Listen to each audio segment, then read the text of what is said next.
Nah, bagaimana supaya kita bisa terhindar dari perbuatan syirik dan bid'ah?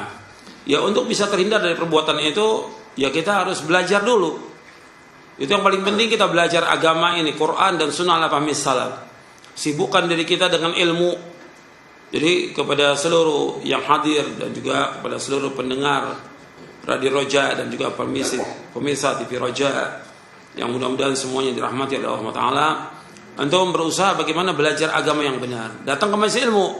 Jadi nggak cukup dengan mendengarkan Radio Roja atau TV Roja, nggak cukup. Yang dikatakan ilmu itu datang ke majelis ilmu. Karena beda, antum duduk di majelis ilmu dengan mendengarkan radio atau mendengarkan TV, beda. Kalau datang ke majelis ilmu, jelas kita duduk, datangnya jalannya kita itu mendapatkan pahala ke majelis ilmu. Kemudian duduk di masjid Allah ini mendapatkan barokah, dihadiri oleh malaikat, didoakan juga oleh malaikat. Makanya harus datang ke majelis ilmu, belajar Quran dan Sunnah ala fahmi salaf.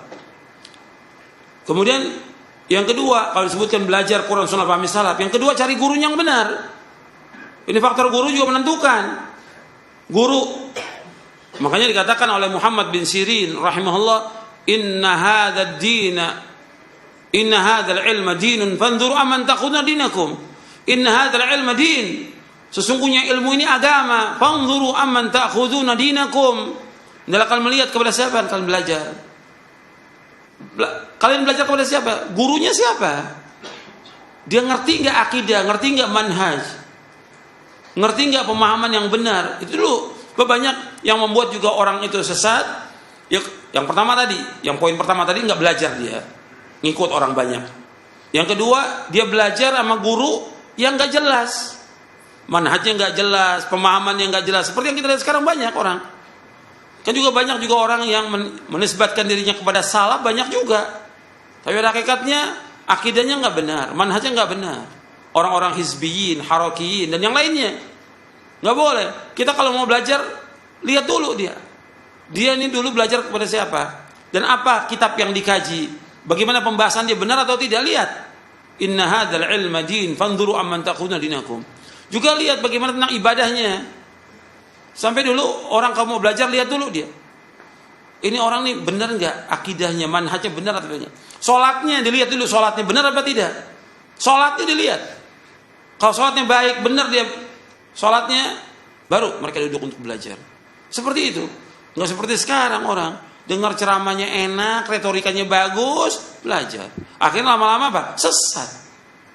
Ada orang belajar kepada orang yang baru tobat. Gimana? Akal yang mana bisa terima? Apalagi syariat itu nggak terima. Orang baru tobat, nggak punya ilmu, orang datang dengerin ceramahnya. Ini orang bodoh. Belajar kepada orang yang alim, yang menguasai Quran dan Sunnah misalnya. Bukan kepada orang yang baru tobat. Bukan.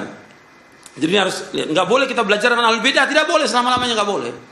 Bab Nabi bersabda, inna min asyratis sa'a ayyul tamasal ilmu indal asagir.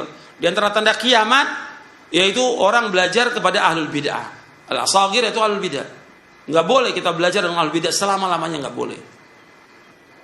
Jadi harus, ini diriwayatkan oleh Imam Abdullah bin Mubarak dan juga yang lainnya. Dikatakan oleh Imam Abdul Mubarak bahwa al-asagir itu ahlul bid'ah.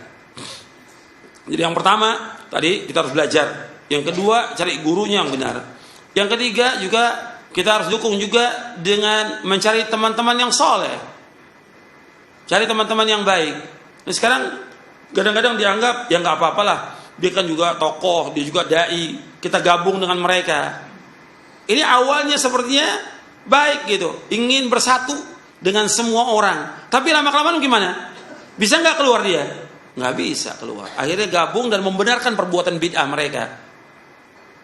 Ini terjadi sekarang. Orang gabung dalam kelompok-kelompok dan sudah saya jelaskan tentang mauqif ahlu sunnah terhadap ahlul bid'ah bagaimana.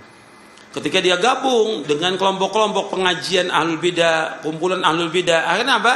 Dia membenarkan bid'ahnya atau mengingkari bid'ahnya?